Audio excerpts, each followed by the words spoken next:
আজকে থেকে আপনি ফিফা খেলা দেখা ছেড়ে দিতে পারেন। একটু শুনে দেখেন আহমদুল্লাহ হুজুর এগুলো কি বলছে। আপনি যাকে ভালোবাসছেন খেলার জন্য, আমি ঘৃণা করি তাকে আল্লাহর জন্য। কাফের মুশরিক তারা তাদের নৈপুণ্য করতে পারে, তাদের ব্যাপার। এজ এ মুসলিম তাদের জন্য পাগল করা হয়ে তাদের নাম লেখা, নাম খচিত জার্সি আমি পরে বেড়াবো।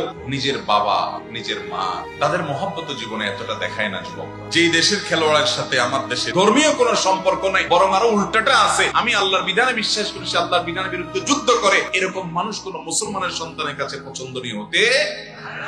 ইমান মানে শুধুমাত্র আশহাদু আল্লা ইলাহা ইল্লাল্লাহ বললেন আর ইমানদার হয়ে গেলেন, এত সস্তা জিনিস না। ভালোবাসা হবে আল্লাহর জন্য, আর শত্রুতা, বিদ্বেষ, অপছন্দ হবে কার জন্য?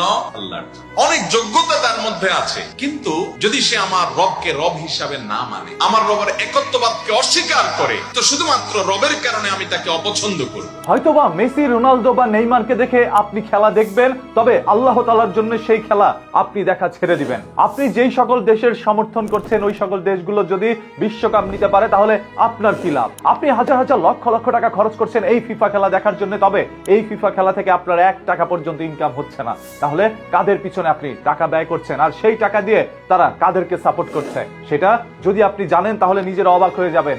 এই আর্জেন্টিনাই সেদিন ইসরায়েলের পাশে গিয়ে দাঁড়িয়েছিল। আজ আপনারা যে আর্জেন্টিনাকে সাপোর্ট করছেন, এই ব্রাজিল টিমই কিন্তু সেদিন ইসরায়েলের পাশে দাঁড়িয়েছিল, আপনারা সেই ইসরায়েলকে সাপোর্ট করছেন। এবং অন্যদিকে হাফ প্যান্ট পরা সম্পূর্ণ হারাম, আর সেই হারাম কাজ আপনারা প্রতিনিয়তই করছেন। যেই খেলোয়াড় হাফ প্যান্ট পরে খেলছেন তারও তো পাপ হচ্ছে, অন্যদিকে সেটা যে দেখছে তারও পাপ হচ্ছে। এখন ইসলামের শরীয়ত অনুযায়ী আপনি এই খেলাটি দেখতে পারবেন না, কারণ এটা সম্পূর্ণই হারাম। তবে হারাম কয়জন মানে? বাংলাদেশের অসংখ্য আলেম মাওলানা থেকে শুরু করে বড় বড় মুহাদ্দিস পর্যন্ত এই সকল খেলাগুলো দেখেন। এক একজন এক এক দলকে সাপোর্ট করে রাত জেগে তারা এই খেলা দেখার জন্য গভীর আগ্রহে বসে থাকেন। অন্যদিকে ফজরের নামাজ শেষ হয়ে যায়, সেই নামাজটি পর্যন্ত তারা পড়তে পারে না। বাংলাদেশের অসংখ্য মানুষ ফজরের নামাজে ঘুম থেকে উঠতে পারে না, তবে সেই ফজরের নামাজের সময় যদি আর্জেন্টিনা বা ব্রাজিলের খেলা থাকে, তাহলে ঠিকই ঘুম থেকে উঠে তারা সেই খেলাটা দেখে।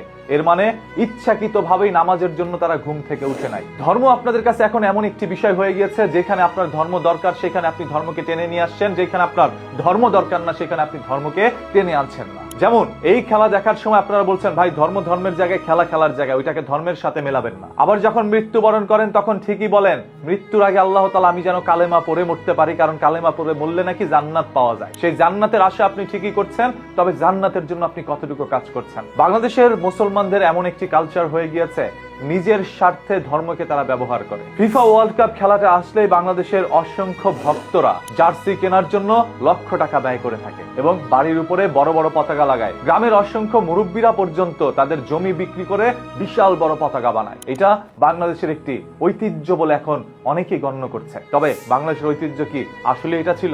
আপনারা যে 71 সালের চেতনা দেখাচ্ছেন, সে 71 সালের চেতনা আপনারা কিভাবে পালন করছেন? শুধু মনে মনে আপনাদের চেতনা রয়েছে, তবে কাজের বেলা কিচ্ছু নাই। আজ সংসদের মধ্যে 71 সালের চেতনা নিয়ে অসংখ্য এমপি মন্ত্রীরা কথা বলে, তবে কয়জন শহীদের কবর জিয়ারত করতে যাচ্ছে? তারা মাসে একদিন পর্যন্ত তার দলের অভিভাবকের কবর পর্যন্ত জিয়ারত করতে যায় না। তারা এবার 71 সালের চেতনা লালন করে। দেখেন, আমি ফিফা বিষয় নিয়ে কথা বলতে আসছিলাম, তবে আমার কাছে মনে হচ্ছে এইটা দেখার পর আপনারা অনেকেই কমেন্ট বক্সের মধ্যে উল্টাপাল্টা কমেন্ট করতে পারেন, তবে আপনাদের মন্তব্য আমি দেখার জন্য এই ভিডিওটি বানাচ্ছি না। যদি এই ভিডিওটি দেখে একজন পর্যন্ত সতর্ক হয়ে যেতে পারেন, পাপ কাজ থেকে বেরিয়ে আসতে পারেন, তাহলে সেটাই আমার অর্জন। এই ফিফা খেলা ভিডিও আকারে না দেখে আপনি কিন্তু শুধু স্কোরবোর্ডটা দেখতে পারেন, কোন দল জিতেছে কোন দল হেরেছে, তাহলেই তো হয়ে গেল। আপনার সেই ভিডিও খেলা দেখতে গিয়ে আপনি দেখলেন একজন হাফ প্যান্ট পরেছে, তার হাঁটু দেখা যাচ্ছে, এটা দেখে আপনিও গুড়া কামাচ্ছেন। একজন নয়, একটি দলের মধ্যে 22 জন প্লেয়ার খেলেন, সে 22 জনই হাফ প্যান্ট পরা থাকেন। অন্যদিকে আরো অসংখ্য প্লেয়াররা তো হাফ প্যান্ট পরে রয়েছেনই, তাহলে কতগুলো গুনাহ আপনি ইচ্ছাকৃত ভাবে করছেন। আবার বলছি, ধর্ম এমন কোনো বিষয় না আপনার যেখানে দরকার সেখানে টেনে নিয়ে আসবেন, আর যেখানে দরকার না সেখানে টেনে নিয়ে আসবেন না। ধর্ম মানলে মানার মতো করে মানতে হবে, আর না মানলে দরকার নাই। সর্বশেষ আপনাদের কাছে এই বিষয়গুলো কি মনে হচ্ছে আপনি একটু কমেন্ট করে জানান, আর যদি আপনাদের কাছে ভালো মনে হয় তাহলে ভিডিওটা শেয়ার করে দেন, এতে করে অসংখ্য মানুষ কিছু তথ্য জানতে পারবে। আবার বলছি, সত্য তথ্য জানার জন্য নিউজ কির সাথে থাকেন, চ্যানেলটাকে সাবস্ক্রাইব বা ফেসবুকে দেখে থাকলে পেজটাকে ফলো করে রাখেন। মাটির নিচ থেকে লুকোনো সত্য বের করে আপনাদের সামনে উন্মোচন করার দায়িত্ব আমার, আর সেই সংগ্রামে আপনারা হবেন এক একজন সৈনিক।